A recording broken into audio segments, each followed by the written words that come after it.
પંચાયત અને કૃષિ મંત્રી બચુભાઈ ખાબડનાઓ દ્વારા દેશના વડાપ્રધાન નરેન્દ્રભાઈ મોદી પ્રેરિત એક પેડમાં કે નામ અભિયાનમાં સહભાગી થયા. રાધનપુર તાલુકાના પીપરો ખાતે પંચાયત અને કૃષિ મંત્રી બચુભાઈ ખાબડનાઓએ નિવાસના પ્રાંગણમાં પરિવાર સાથે વૃક્ષારોપણ દ્વારા પર્યાવરણ જાળવણી અને સસ્ટેઇનેબલ ડેવલપમેન્ટના વડાપ્રધાનના વિચારને વધુ વિગતવંતો બનાવ્યું.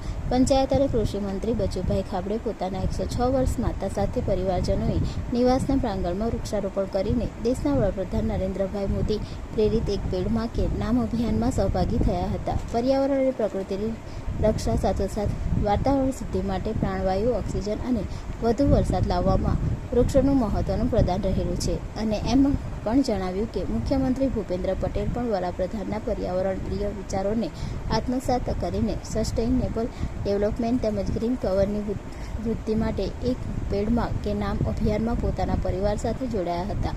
પંચાયત અને કૃષિ મંત્રી બચુભાઈ ખાબડે પોતાના નિવાસસ્થાને વૃક્ષારોપણ થકી રાજ્યના સૌ નાગરિકોને પણ આ અભિયાનમાં સહભાગી થવાની પ્રેરણા આપી છે. સૌ ગુજરાતીઓ વ્યાપક પ્રતિસાદ આપીને સફળ બનાવશે અને અગ્રેસર રહેશે તેવો વિશ્વાસ મંત્રી બચુભાઈ ખાબડે વ્યક્ત કર્યો હતો. અહેવાલ અબ્દુલ રજાક મંસૂરી, દેવગણ બાડા.